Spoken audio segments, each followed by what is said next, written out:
All right. Quiet, Kayla. Okay, well, we are live with this tier list situation. And I'm excited about this one. Tier lists have been one of my favorite things about making videos on the channel. And probably the most successful videos that I've made. The James Bond video that tier list that I made, one of the first ones, is up over 7,000 views now, and was one of the first big motivations for me to just keep going with that kind of stuff. And I just like ranking things because I think it's easy conversations to have when it comes to movies, especially things that everybody has an opinion on, which I thought might be what we could do today. Today we are going to be ranking the Pixar movies, and we're doing this specifically because of the new one that's coming out on Friday, Turning Red. Reviews are coming out for it already. I have not seen it. It's coming out on Disney Plus, so everybody has the chance to go and watch it just right away. And the reviews right off the bat are pretty good. It looks fun. And so with that one coming out, I thought it was a good time now for us to go ahead and just, look at the 24 that are out already and give them a ranking. I did want to point out right off the bat that I don't think that there are any bad Pixar movies. Pixar movies are like very well written usually, and the stories are good, the characters are good, they're funny, and so if one comes along it's not quite up to the standard of the other ones, it might be easy to say, hey, these are bad, or that's a bad one. But I don't think any of these movies are actually bad, especially if you've actually sat down and watched some kids movies recently. You can still do that wolf pack in here, Travis, and we appreciate it. And if you are watching, if you let me know in chat, that's great. If you could also make sure to like the video, and if perchance you have not subscribed to the channel, if you could do that too, that'd be really awesome. I'm just kind of gearing up and getting ready for just it being a whole year that I always say we, like there's some kind of team or something, that I have been making YouTube videos. And March 19th will be that day. And so let's not waste any more time, and let's just get right to it. But yeah, I'd love to hear from people in chat. Let me know how wrong I am. Also, let me know if audio levels are really bad, like if I'm really hot on the mic, or if the music is too loud or not loud enough. Just let me know. We got Caleb in chat too. The real wolf pack is here. The Elden Ring wolf pack is here, and I like that. All right. So we're going to start at the beginning, which is a good place to start. And that's Toy Story. And Toy Story came out in 1995. I have my cheat sheet here. 1995. November 1995. The original Toy Story is really good. The animation for the time was fantastic. Now it's definitely aged. Story-wise, for me, it doesn't hit as good as some of the other Toy Story movies because I like Woody, and Woody is a big jerk in the first Toy Story. But it really does lay that groundwork of these movies having more heart than a lot of children's movies, around them have. Like, they don't feel cheap. They don't feel like they're just there to make money or anything. Even though this movie is all about toys, it doesn't feel like it's made just to make toys to make money. And so I don't know, it's just got tons of good characters. Mr. Potato Head. I mean, I talked a ton about Toy Story, and I talked about all the Toy Stories in a tier list that I did back in December, where I ranked all of the toys in all of the Toy Story movies. And so I've talked plenty about Toy Story, so we probably shouldn't waste too much time talking about it here. The first Toy Story for me is going to be great. I'm not ready to put it up in perfect. It's very, very, very good. and really just kind of that foundation that they needed to build this all on. And yeah, I'm no complaints with it at all. But when it comes to perfect, like we gotta save it. We gotta save S tier. I am really too much of an optimist all the time on these tier lists, and I put too many things up there. And so we're gonna be really picky about it. Okay, Bug's Life, great follow up that came out in 1998, and I think that it did a good job of showing that they're not all going to be the same. If Toy Story 2 had been the next Pixar movie, I think that could have been not bad, but a little, scary, right? Not scary is also wrong, but a little just easy. Like it could have been like the easy way out. Like, oh, Toy Story 1 was good, let's make Toy Story 2. But instead they're like, we're going to make it, to be fair, it is also about things that are small. But the story is way different. It's a classic story. Same story as, Three Amigos and everything. And it's a good story. It's fun. I'm going to be saying fun a lot. It's my favorite adjective. But Flick is a great main character. And he's surrounded again. You can open the door. Don't worry about being too quiet, Kayla. People know. Oh, gosh. Hello. As jars and stuff are falling out there. But this one is again great. Tons of good supporting characters, both on the ant side, with Dot, but then with all the other bugs, Heimlich the caterpillar, and Francis the ladybug, and Slim the stick bug, and I'm gonna blank out on the rest of their names there. That's as deep as that well went without having to cheat on it. And then Hopper, great villain. One of the many performances that it's really too bad that Kevin Spacey ended up being pretty much just a monster. So then there has to be these tarnished reputations on all of these things that he did so well. I think Bug's Life for me is another. I want to put it in great, and so I'm going to. But I'm going to put below Toy Story on that one. Just not quite like you can. It just doesn't. It hasn't stuck around as much. Not to say that something has to stick around to be good, but I just think that it just isn't as good as Toy Story. Is it because it doesn't have the super awesome Randy Newman songs in it? But does it have? It has other Randy Newman songs. It does, because it's got "Got the bug, I'm a bug, little bug." It's like that song's in it, and that's a Randy Newman song. But people don't sing that one. Like, people aren't singing that at their weddings and everything. Like, You Got a Friend in Me, it's classic. Yeah, so there we go. Toy Story 2 is better than Toy Story 1, in my opinion. Is it good enough to be perfect? What does it introduce that makes it better? Well, for starters, I like the story in this one more. I enjoy Jesse as a tragic character. The bad guy being Stinky Pete, also very good. Bullseye is a fun addition as well. The introduction scene in this one too, where it's the video game and it's all the Buzz Lightyear stuff, is a nice little, prelude to all of the Buzz Lightyear stuff that would come after that, with the Star Command cartoon, and then now with the Lightyear movie that is coming out, just kind of introducing us to that. Oh yeah, that would be cool to just see Buzz Lightyear actually doing the stuff that kids would think is cool, that would make you want to buy the toy of him. And so, but is it perfect? Well, it's my favorite of the Toy Story movies. I'm going to do it. I think it's perfect. I mean, obviously, I don't think it's a perfect movie. We're saying a perfect Pixar movie is where we're going with this. I'm sure there's flaws.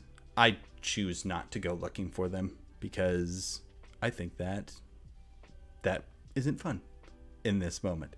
Instead, let's just be happy and celebrate how good Toy Story 2 is. Okay, so I have talked a lot about the Toy Story movies and ranking those in conjunction with each other.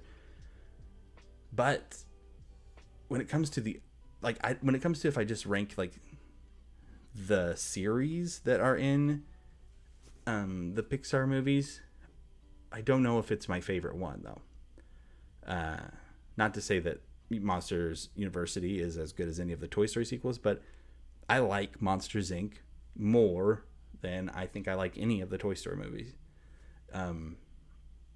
It really it hits that sweet spot for me, that story archetype of like kind of grumpy dude who meets a little kid and then becomes super changed by that meeting and everything. And not to say that Sully is grumpy. Sully and Mike are both very like they're a great duo. Pixar does that really well. I mean, in almost all of their movies, there's just a duo that is going back and forth, and it helps that they're not always the exact same like archetype. Like Mike and Sully have a different relationship than Buzz and Woody, who have a different relationship than Lightning McQueen and Mater, and who have a different relationship than Joy and Sadness, or I can't remember the old guy's name from Up, but you know, him and the kid, and so I just enjoy that they have these different relationships, and they're always a part of it, but they are able to make them feel different. Anyway, all that to say, I think I like Monsters Inc. more than I like Toy Story 2.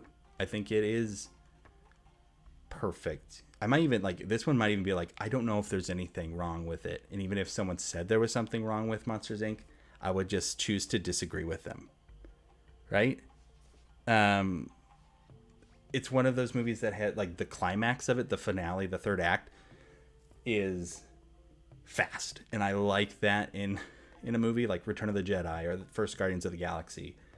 This has the same kind of energy as that, right? Where there's like a lot of things going on, and we've got to get here, and we got to stop this, or else this bad thing is going to happen, and it's really dire, right? And there are real stakes. If you really look at Toy Story, you're like, oh, if these toys don't get back to Andy's house, then, you know, it's too bad, right? But ultimately, they're just toys. Or in A Bug's Life, you're like, well, you know, if these ants, ultimately, I mean, I've squashed more ants than Hopper ever has. But in Monsters, Inc., they're like, hey, you want to see us raise the stakes? That crab monster is totally going to kill this little girl. And you're like, well, I guess we better hope that doesn't happen. And I think it's good. But then on top of that, the movie is super funny. And lots of great gags. Seeing a whole world, too, that is made for monsters. It's just great. Monsters, Inc. is just great. But not just great. It's just perfect. And so that's where it's going to go. Up into our perfect tier. Now, Finding Nemo. I think I've talked about this on the channel before. But whatever, I'll talk about it again because that's what this list is for. I didn't watch Finding Nemo for a long time when it came out. I missed it in theaters. Like, it was at the point now, like, what year are we at when Finding Nemo comes out? Finding Nemo comes out in 2003. So I'm in high school at this point. And like a lot of kids in high school, specifically boys, you kind of reach a point where you're like, hey, that stuff's for kids. And or that thing is like, I'm too cool for that. Which is unfortunate, right? But I feel like almost everybody has to go through that stage at some point. And hopefully it's a small, short time that you have to go through it, because then your life will just be better. And when you can just admit, like, oh, there are things that are not necessarily made for me that are really good, and I can enjoy them for what they are, and I don't have to care what other people might think about that. Yeah, that's where Finding Nemo was for me. And so I didn't watch it. Probably for a couple years, I think. And when I did watch it, the hype behind it had gotten so big, everyone was like, it is the best one. It is the best. And Dory is so funny, and all this stuff, and fish are friends, not food, and talking whale. And I was just like, I'm just not gonna like that. I'm just not gonna be into it. And so I think when I first watched it, I also just didn't give it a fair shake. Now, rewatching it during the pandemic, it is very good. And it's one of those movies, again, it's a dad movie, which for me at this point, I know talk about it all the time.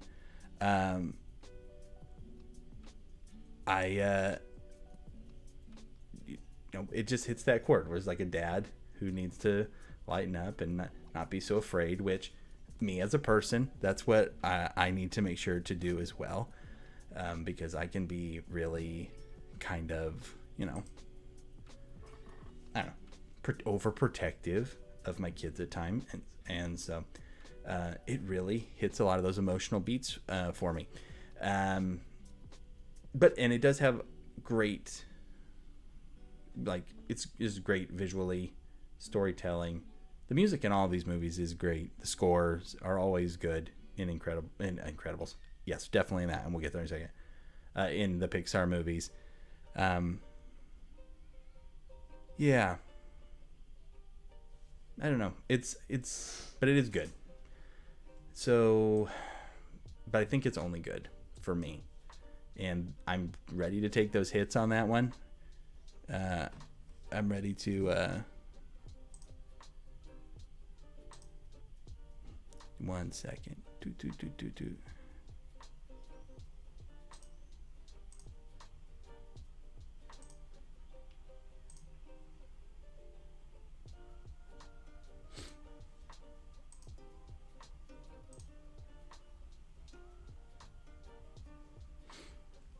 And so, yeah.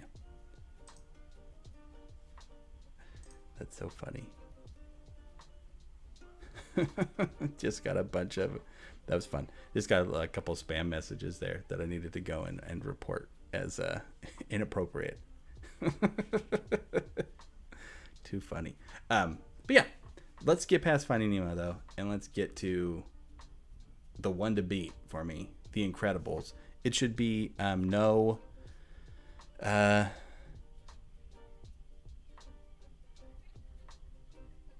surprise that The Incredibles is going to be perfect and is going to actually be my highest ranked Pixar movie. The score in it is great. Like, I'm gonna mess his last name up, but Michael Giacchino, however you say it, I'm sorry. He does great work. Like, he did the new Batman score, and the new Batman score is awesome, and the Incredibles score is awesome, and he is it just really kind of sets the tone for everything that is going on in the movie, with the whole like 60s feel that they have, and then and this the story of, yes, it is the best Fantastic Four movie we'll ever get. I know I choose to be optimistic. Maybe someday we'll get a good one from Marvel, but as of right now, if you're looking for a movie that captures that spirit and is a family of superheroes, like, this is it. There are moments in this movie where you just get so giddy seeing like Dash run on the water for the first time, or like all of those moments are just so big and so good that it's crazy that they're able to still have the emotions show up in it as well as they do. Like, you have to watch a dad emotionally cope with the thought that his entire family just died in an explosion, right? Like, that's something that happens in this movie. He's listening to a phone call of an airplane exploding, which he believes his children are on. And then we see him reach the breaking point where he's ready to murder this woman because he thinks that he just killed his whole family. And this movie is for kids, right? But at the same time, it still doesn't feel like it shouldn't be for kids, right? It isn't like it crosses that line. But it just plays with a lot of heavy emotions, and the action in it is super cool. Yeah. And these movies, this is a thing I do appreciate about Pixar. They kind of strayed away from it recently, but they're not afraid to kill characters, and they do it a lot in some of these earlier movies. And we'll talk some more about that as we keep going. Cars, another one where I was, it's a little still in that, like, it's not for me. Cars also blew up and was a huge phenomenon. There were car toys everywhere. And,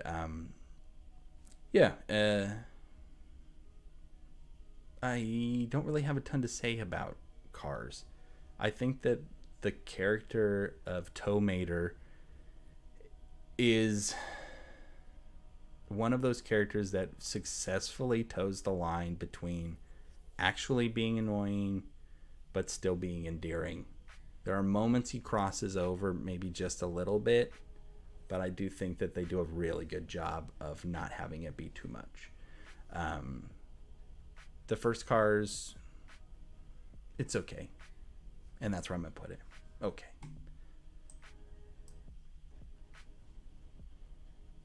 Alrighty. What is next? Ratatouille. Another Brad Bird one. Ratatouille. Same guy who did The Incredibles. I don't know. I want to like Ratatouille more than I do. It's got nothing wrong with it. There's nothing wrong with Ratatouille, but at the same time, not enough in it for me to like be stoked on it. I understand if people really like cooking, this is would be a big one, right? And it does play into like all of that nostalgia stuff heavily. But I just don't know. I think I'm gonna put Ratatouille also in. I'm gonna put it in good because I like it more than Finding Nemo. Do I though? No, I don't.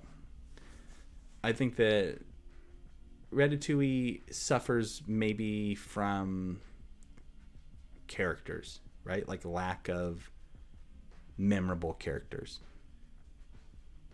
That's what I'm going to say. And I'm ready for people to say, what about this rat? Or this rat? Or this cook? And I'm like, well, those are the only two kinds of characters in that movie. And that sounds way more antagonistic than I want it to. But, yeah. Yeah, there we go. WALL-E is so good. Now, finally, with WALL-E, I'm at the point where I'm in college. And did it actually come out when I was in college? WALL-E. So, yes. Okay, so WALL-E, I'm in college. First Pixar movie to come out in college. So, I'm past all of that. Trying to be cool stuff. I was never good at being cool anyway. And so, just decided to stop that and just be me. Probably a good decision. And fully embracing WALL-E. Again, I didn't see this one in theaters. I remember renting this from the library. I worked at a library at the time, and it was available. And I was like, yeah, I'll take that home. And I watched it, and I was like, this movie is great. WALL-E suffers a little bit from the best part of the movie being the beginning of it. Like the opening, where there's like no dialogue and it's just WALL-E on the planet doing WALL-E stuff, is the best part of the movie. And it falls apart a little the more complex the story gets. It's a nice little love story, but it's not perfect. I think I like it here. Yeah, I like it right there in great. WALL-E's got such a good design though. It's so like, if I'm just rating character designs, WALL-E is perfect. Like, he's so endearing and yet functional as like what he's supposed to be. That's good stuff. Okay. So Up also suffers from the exact same thing that Wall-E does, in that the best part of Up is the beginning of it. It's the most memorable part, one of the most memorable parts out of any of these movies. But the rest of the movie is just crazy. But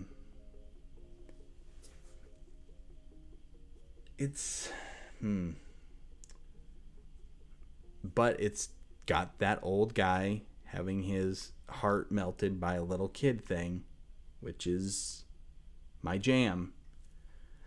So, I don't know. Like, everybody talks about crying at the beginning of Up, right? When you have the story of Carl and Ellie, and she dies. It's very sad.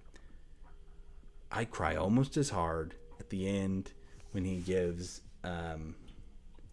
what's the kid's name? I know it.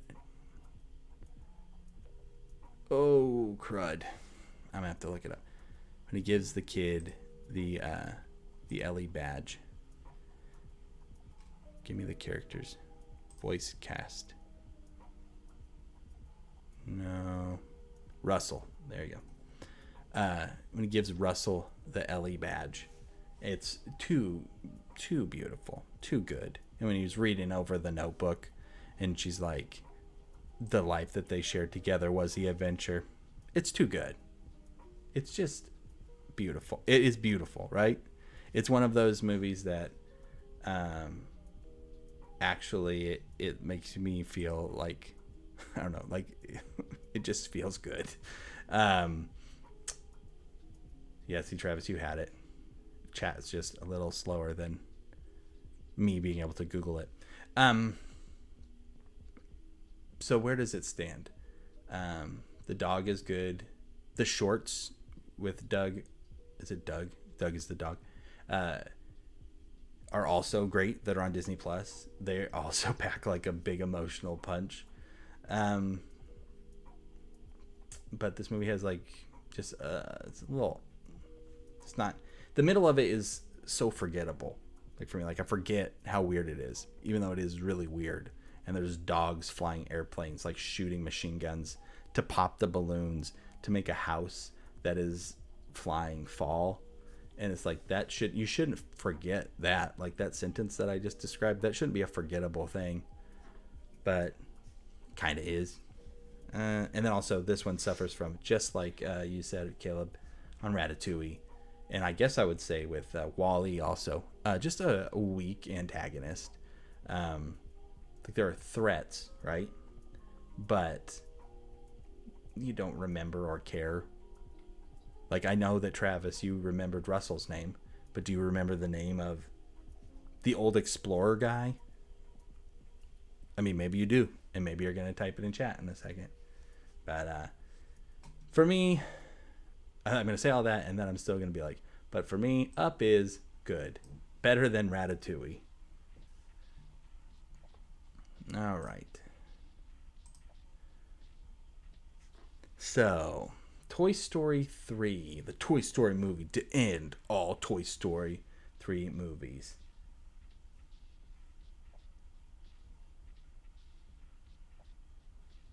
Oh, for sure, Tessa.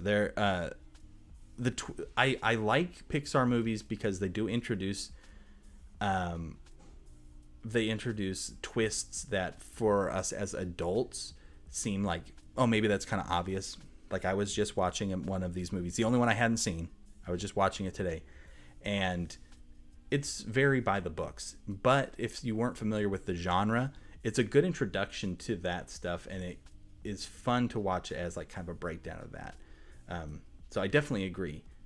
There are tons of things like that when it comes to these movies, especially even like with the ones that are like rated lower. Like if you look at Cars, and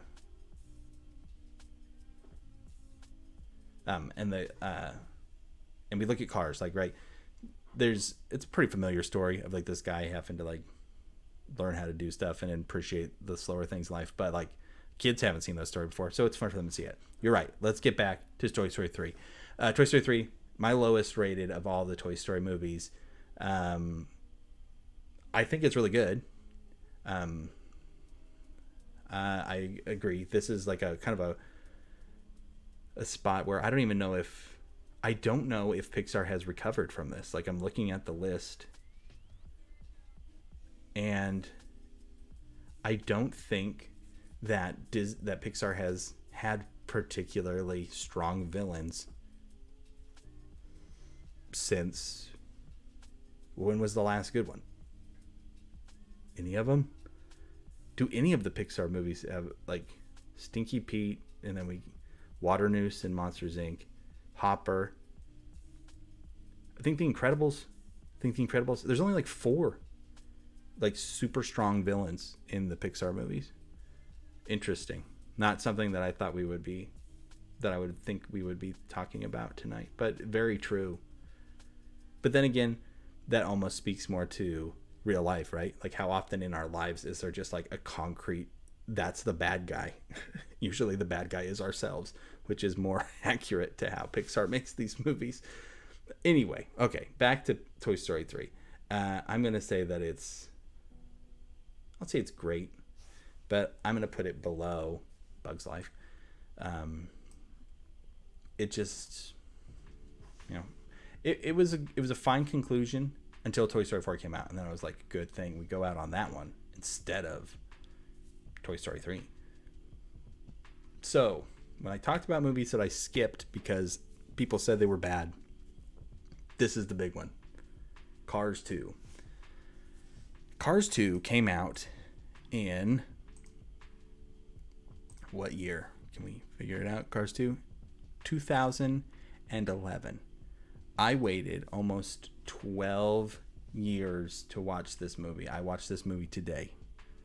I'd never seen it. And is this movie perfect? No. This movie feels like it's actually 2 movies smashed together that don't naturally fit together, like, at all. You've got the sequel, hey Jazz, we got the sequel to Cars, right? And you get the natural progression of that. And with that story, I really feel like the Tow Mater and the Lightning McQueen stuff, that works, right? You can tell that story of, like, Lightning McQueen, it's his best friend, but at the same time, he's embarrassed by him. How do you deal with that? And that's a great story to tell. But then you also have the spy thriller that with Michael Caine, like, trying to figure out who is blowing up all these racing cars to prove that this synthetic oil or this like natural oil is bad and everything. And this is the one I'm talking about where, like, it's pretty obvious if you're an adult. Like, I even was watching this with my kid today, and I was like, hey, Colson, that I think I know who the bad guy is. And he's like, no, you don't. You don't know who the bad guy is. I'm like, yeah, I do. Do you want to know? And he's like, yeah. I'm like, it's that guy. And he looked at me in my face. He was like, no, he isn't the bad guy.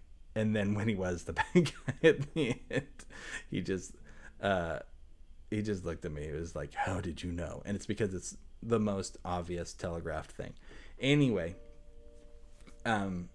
it's fun though. Like, that's the thing I wasn't expecting. I was expecting to, like, be rolling my eyes more at Cars 2. And I gotta tell you, I did not hate Cars 2. I thought that the spy stuff was really fun as an introduction to the spy genre. It's a good one. This movie is the one specifically I was thinking about when they're just killing people. Like, the movie opens with, like, a couple spy action scenes, and they're straight up just murdering some of these other cars, and it is crazy. And I very much enjoyed it. I like this movie more than Cars 1. But the tone, the uneven tone and the story being what it is, I don't know if I quite enjoyed enough to get it up to good. I think it's okay. I think Cars 2 is okay. Yeah. I do just want to take this second here to thank everybody for being here in the middle of this. If you could make sure to hit that like button, and if you could subscribe to the channel if you haven't yet, appreciate that too. Yeah, thanks for the comments and everything. It helps make this kind of stuff more fun. I like doing tier lists like this. At least so far. So, okay. Now we're on to Brave. To me, maybe one of the least Pixar feeling Pixar movies. Got to remind myself that this is a Pixar movie and not just a straight up Disney movie. I got to be honest with you guys. This one really doesn't do it for me. Probably because it's about a mother and a daughter. Like, who can relate to that, right? Only father stories. Those really resonate with people, not this one. Who has complicated feelings with their mother, right? But all that being said, I'm just kind of like, I don't know. The bears are cool. The brothers are fun. This movie, I was going to say it doesn't have that duo dynamic, but it does. It has with the mom and the daughter.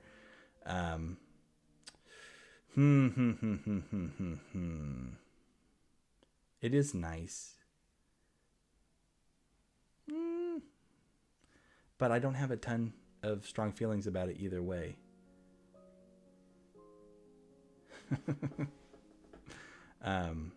So I'm gonna put it. It's okay. It's okay, but I don't think it's better than either of the Cars movies, and I'll stand by that. I will testify in court. Your Honor, Brave is not as good as Cars 1 or Cars 2. And I'll say it on a Bible if I need to. Hey man, it's not Travis. And I still enjoy it. Like, if it's not a movie where I'm like, if my kid puts it on, I'm like, well, I'm gonna go find something else to do. So that's where I stick with Brave. And I'm happy to have one that you guys disagree with me on. That's almost always my goal. To have one that you actively tell me I'm wrong about. It's true. It's not a typical princess movie. It is nice that it is showing that different, a different, she's doing it her own way. And she's strong and everything. So it's good. All right. Monsters University. Now, this is one, probably in Cars 2, I'm sure. This is one where it's just like, they're just making this because they had to make one, it feels like. Like, it's got some fun moments, but the dynamic between I should say listen to the song. I'd have to mute my stream if I was going to listen to it. But Monsters University, it just feels like it's a cash in. Like, they just are like, we need it. And I think that it kind of it wants to be an origin story for Sully and Mike's relationship, but to me it kind of makes it not as good and fun. It also kind of goes against some of the dialogue, right? Creates some plot holes, which is really important in a children's movie like this. But I think this will easily be the first fine that I want to put on the list. I don't have anything particularly bad to say about it.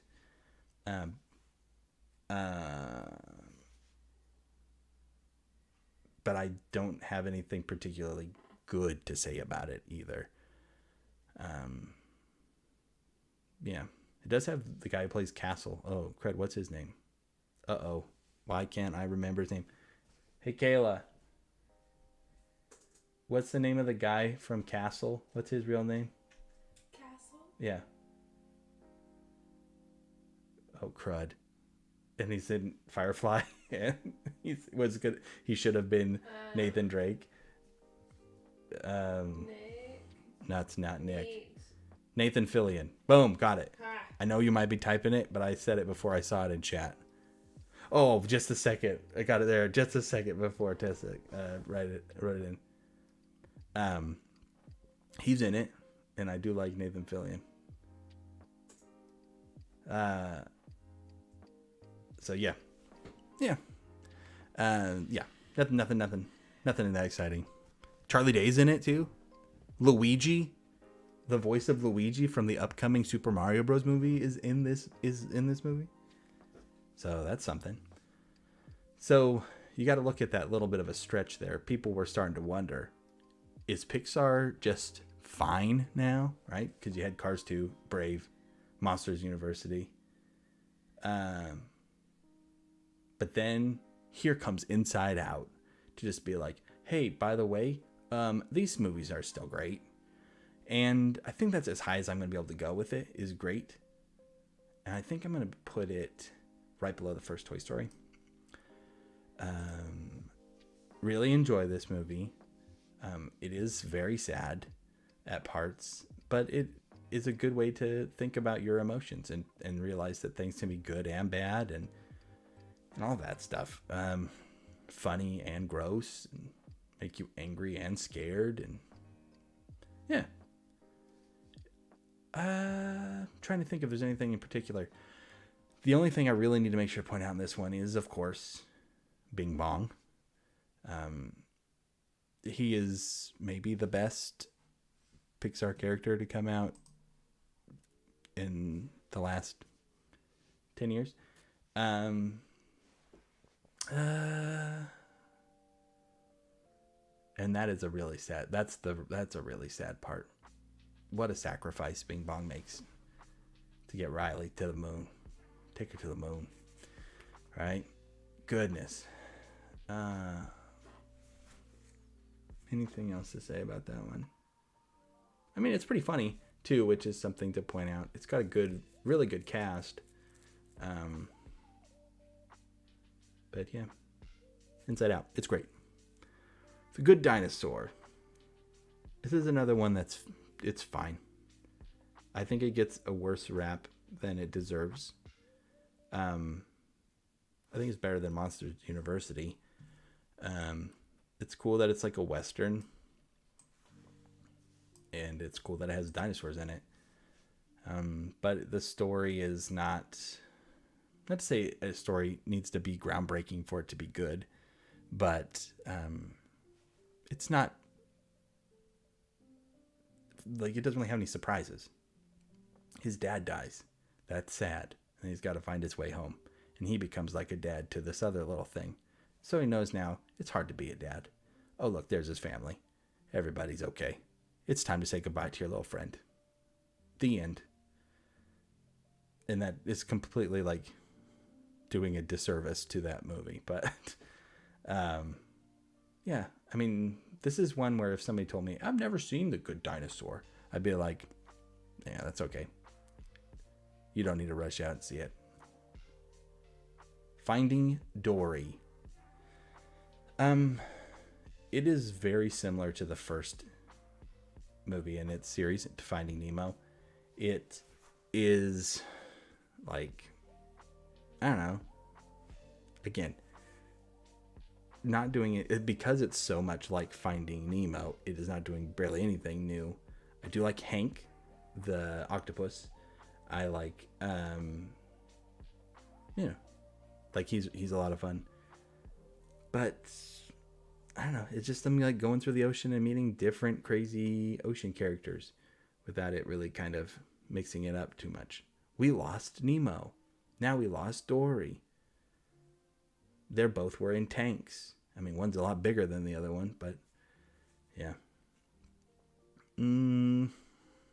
Also, I'm not a huge Ellen DeGeneres fan. And I know that that's like nowadays is not that hot of a take since it came out that she's like not a fun person to work for or anything.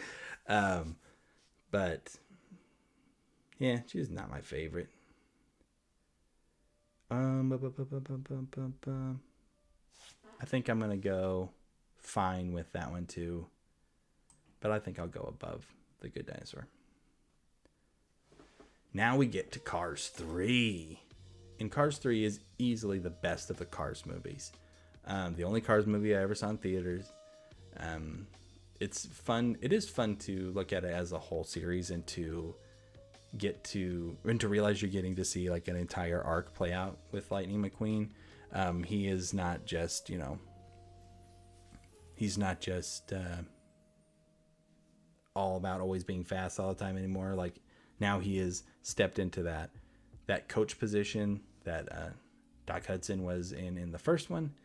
and now he's training up the next person and stepping to the side to be able to let somebody else come through and be that new main character, right? And that's great, and I think that's an important lesson, right, for us adults to learn. Maybe it's time for us to step aside and let the next people come through, and work on being a good mentor for them. So, but yeah, animation's great in this. The voice acting's really good. Yeah, I'm gonna put this one above. This could get me in trouble. I'm gonna go above Ratatouille for Cars 3. I gotta check. Making a tier list is always important that it feels right here. It feels right. My heart does not tell me that's in the wrong spot. All right. So now we come to Coco. And Coco is a masterpiece. It is beautiful. That's a movie where I'll cry just listening to the soundtrack, which is a real shame because my kids like to listen to this soundtrack quite a bit. And so I'm crying all the time. And especially it's dangerous because I'm usually driving while we are listening to this soundtrack. So, goodness. And I also know people who really feel represented by this movie, and I think that is really cool. As somebody who has been represented plenty in movies, I think it's great to be able to see other cultures and hear other people's stories and come to learn that, as much as we hope our stories are universal, we learn that the feelings and emotions in other people's cultures are also universal, right? So it's really good in that way too. But fun characters in this one. Oh, you guys, remember how I was talking about not good bad guys, not good villains? This one's got a great one. Ernesto de la Cruz is a great villain. Very memorable. He murders somebody. You gotta love that, right? Are you a good Disney villain if you don't murder somebody? Gaston didn't murder anybody. That's all I'm gonna say. So maybe he's not a real villain. Maybe you should cut him a break. We're talking about other things now. Let's go ahead and put Coco. I'm gonna put it right here. Second. I think it is. Yeah, it belongs right there. I got no problem with that. Tessa. That is not the first time I've ever been called sacrilegious. And so it's all good. May be the first time I've ever been called sacrilegious with a crying, laughing emoji after it, though. So that's good. Incredibles 2. I love the first Incredibles. There was no way the Incredibles 2 was going to really live up to that movie. Again, if you're a kid watching this, it's got some good surprises and everything in it. If you're an adult watching this movie, you see these twists coming from a mile away. What, Travis? Which one haven't you seen? Coco? Travis. If you haven't seen Coco, you need to watch Coco tonight. You need to go on Disney Plus and you need to watch it tonight. Okay? You got to do it. So, yeah, anyway, back to Incredibles 2. It's fun, right? It's a good, hey, I'm kind of living Incredibles 2 right now, being at home more, and my wife is being out and doing stuff. So, hey, I feel that, Mr. I should watch this one again now that I'm kind of being the more stay-at-home dad and everything.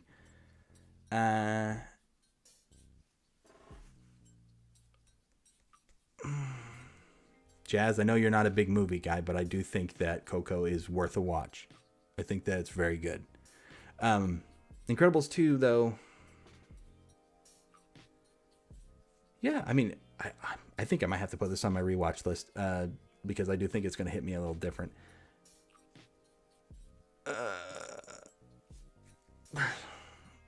Okay, what isn't it? What is it not better than? Well, it's definitely not better than Toy Story 3. So, okay. Is it better than Finding Nemo? I might say so. But no, I'm going to feel real good putting Incredibles 2 right above Cars 3. Yeah. It just feels right. Toy Story 4. Guys, I love this movie. This is another one that I didn't get to catch in theaters. Sometimes my wife really wants to go see a movie in theaters, and when you got kids, you got to take that bullet. And I took that bullet. And I missed out on that one. Okay. Just 1 second. We'll talk. Are we talking about Incredibles 2, Caleb? Okay, we'll go back to that one just a second. Let's get all these put in place. Keep your that's a good okay. Well, keep your opinions on what you think I should move around, and we'll hit that at the end. You can see the finished list, and then I'll take some suggestions. I'll hear some arguments. Toy Story 4 is so good, and it's my second favorite Toy Story movie. So we know it's either going to be imperfect or great. And that's where we gotta decide right now. I think that the end of it is so perfect. It is, right? And we talked about not having strong villains, but I do kind of like that about this one, where like our villain is not so bad that when she is redeemed at the end, we're okay with it. It's not like if Lotso Huggin, oh gosh, what is his name? Lotso Huggin Bear. Why can't I remember Lotso's, him? You would not be okay if he was like good at the end. If they're like, hey, all those times you tried to kill us, like she doesn't quite go that far. She's selfish and wants something, but she's not murdering everybody. She's not murdering all of the main characters. Even though I have established I'm a fan of murder, right? I'm a fan of murder in these movies.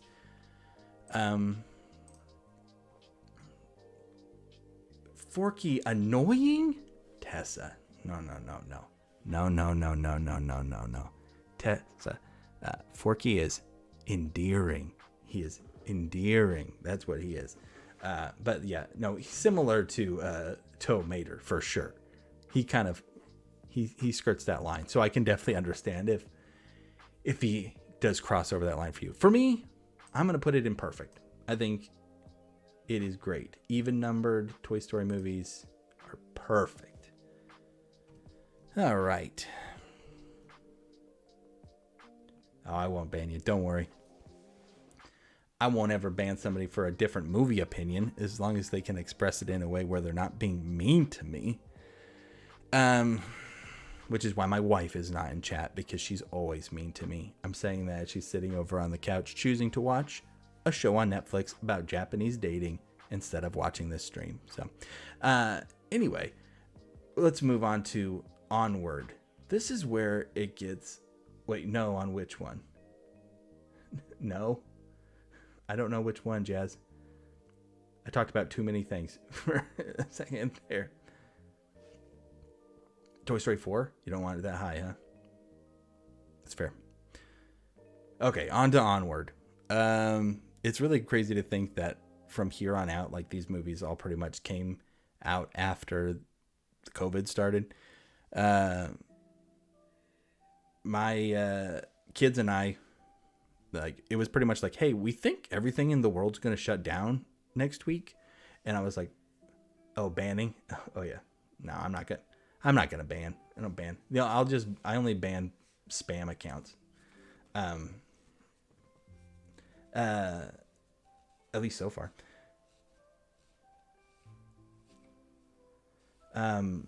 Anyway, the whole world was getting shut down, and I was like, this might be the last time my kids could go to the movie theater for a while. And so we went and saw Onward the day before schools shut down and everything. So anyway, all of that to say, this movie is fantastic. It's so good, and I love it. It really it fits my interests, right? So I like Dungeons and Dragons passively, right? Like I'm not like super into it enough to know all the rules, but I do enjoy playing. I think it's fun. And the whole brother father figure relationship is just so good. And again, I think that any movie that has a character giving up the thing they want the most to somebody that they care about so that they can have something that is good for them those are beautiful moments. And you hope that you would maybe be able to make that kind of sacrifice for people that you care about as well. The voice cast is good. Chris Pratt and Tom Holland are a lot of fun. Their mom is so good. Julia Louis-Dreyfus is so great. The Manticore is good. And the fact that one of the characters in the movie is just a pair of pants walking around. And they sell it and you can get emotions out of pants. That's pretty good. And I feel like that's a Pixar thing, right? I don't know if everybody can pull that off. I'm going to put Onward. See, it's also scary with some of these ones because they're so much newer. You got recency bias. You got to be careful. But this one was like 2 years ago, which is also crazy to think about. I think I'm going to put Onward. I'm going to put it at the top of great. It's very, very, very good. Very enjoyable. Very funny. I don't think it quite crosses the line for me to be like a classic. Yeah. So there we go. Soul is the one I remember the least. I watched it with my kids when it came out. But I'm going to need to rewatch Soul at some point. From what I remember, it didn't draw me in that much. So that is points against it. I'm going to feel fine putting it. I'll put it here in good. I don't really have a ton to say about it. Now, Luca came out this summer. And you guys, okay, if you haven't seen Luca, you should see Luca. Because we don't get these kind of movies very often, right? Where it's just about friends, right? It's just like back to Toy Story. What a way to cap it off. Let's go back to that same kind of relationship that we had going in Toy Story. It's so good. And it really is just about learning how to be friends with people. And again, in the same way that Onward has that ultimate sacrifice of like giving up the thing that you wanted the most so that the person that you care about can get what they want and they can be better for it. And you can be better for that also. When they sell the Vespa and everything, it's just beautiful. It's so good. And it's so fun and different. And visually beautiful. It looks real good.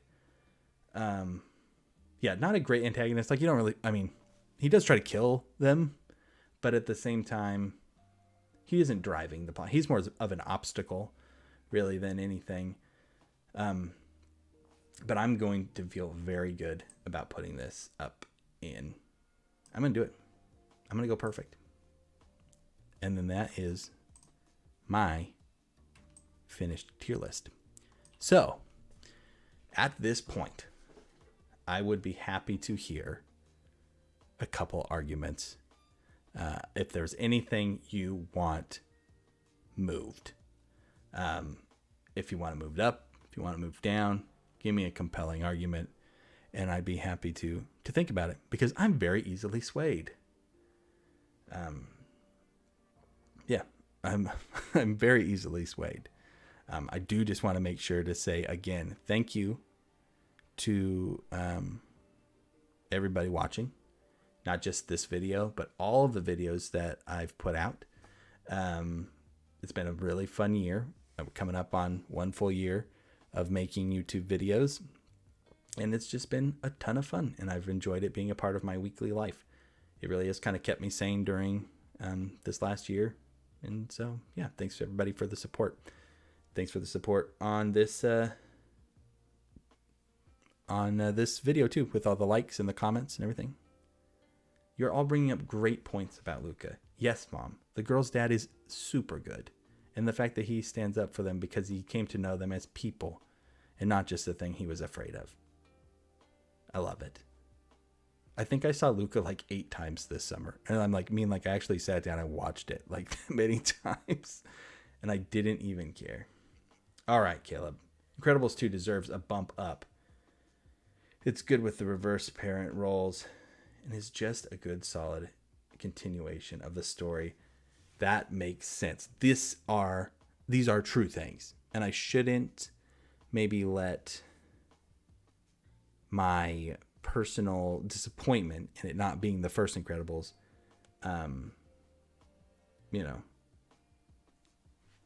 knock it down. So how high do you think it needs to be?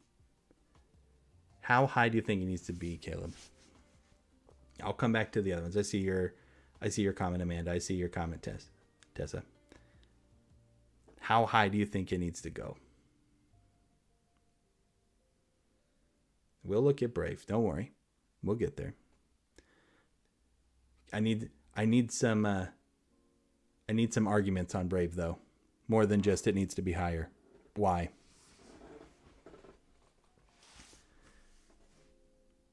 Do we bottom of great or very top of good? I can go top of good. I can go top of good for Incredibles 2. Genre-wise, I enjoy it.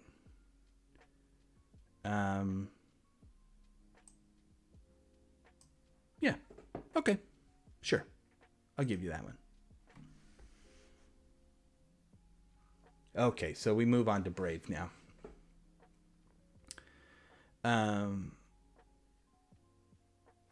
So Brave. So he is so patient. Who is so patient? The dad in Brave?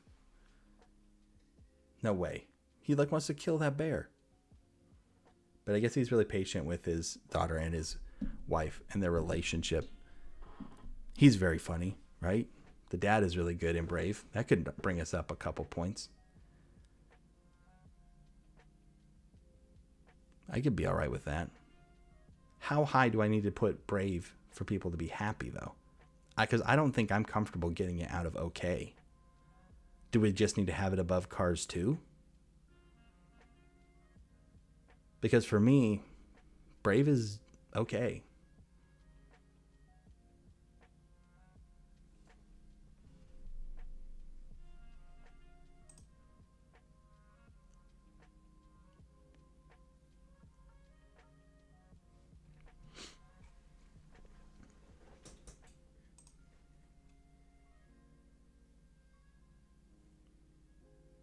I'm not hearing I don't see a lot of arguments on it, so I will give it over Cars 1.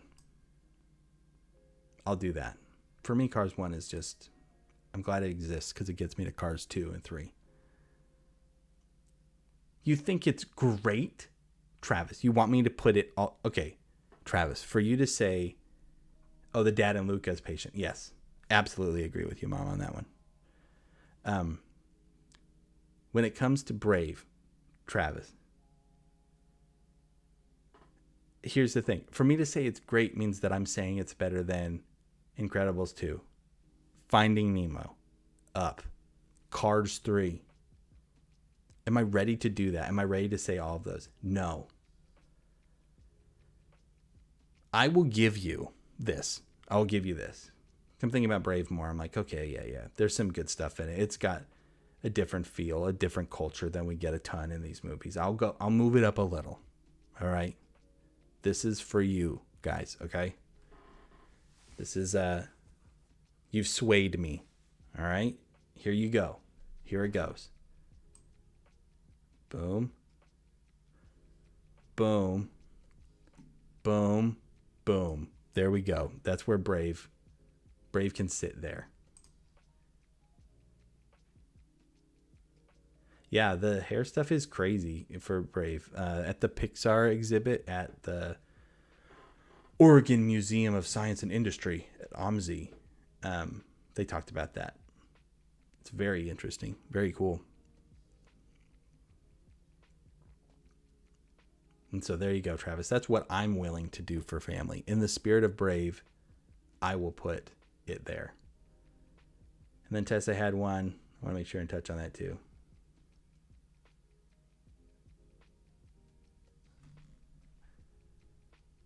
No, I can't put it where I want. You've just argued that it needs to go someplace else.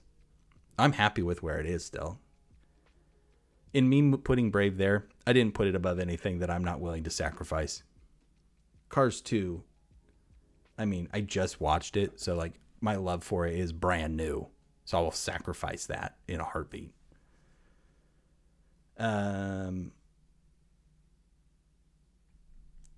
Where was it? Tessa, you said something. Maybe it's just the nostalgia of watching Cars over and over, but I loved it and still do. Not really an argument, but an opinion, in a fine opinion. I don't think that it is a wrong opinion for you to like Cars. There are movies I love because I watched a ton as a kid too.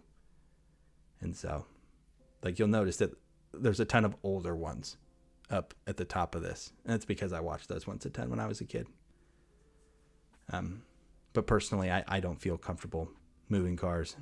So it's going to stay where it is. Cool.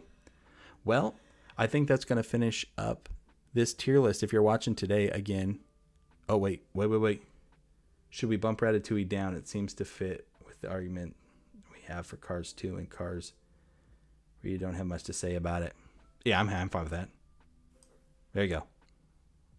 No hesitation on that. It felt just fine to do that. But yeah, thanks everybody for watching live. And thanks everybody who might be watching this on the record. Yeah, I hope that you guys had a good time.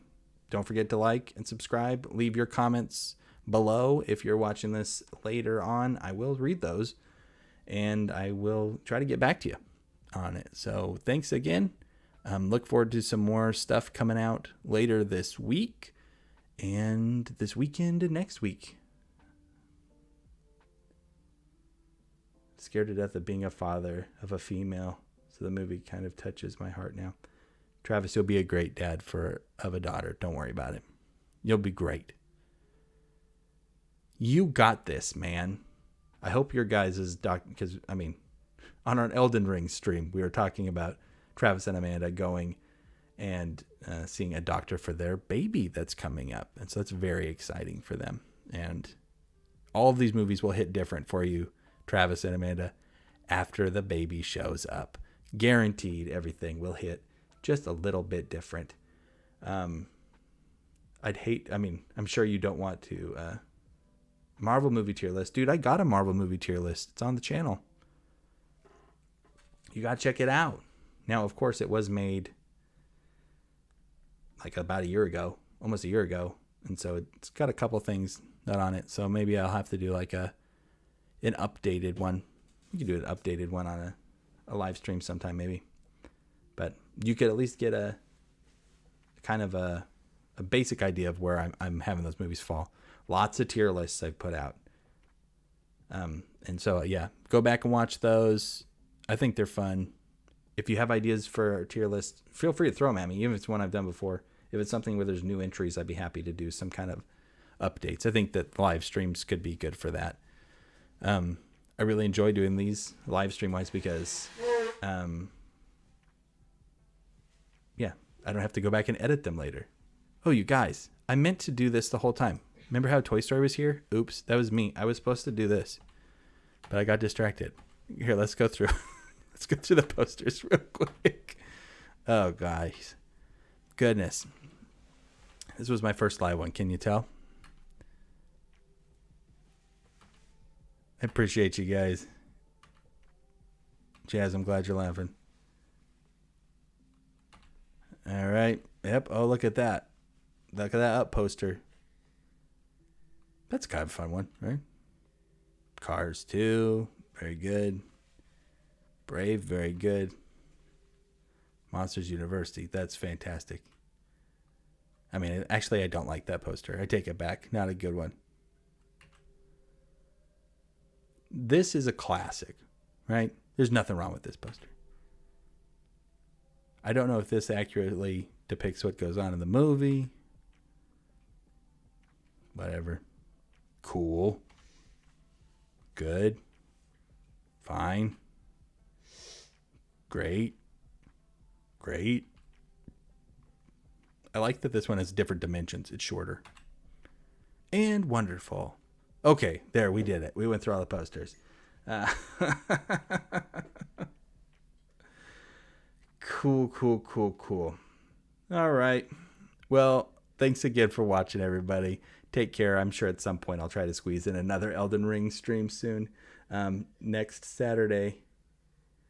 Toy Story 3. Sorry, Shelby. Toy Story 3 is not perfect. I'm sorry. You'll have to listen back when we were talking about how it's not got a strong enough bad guy for me. But, yep.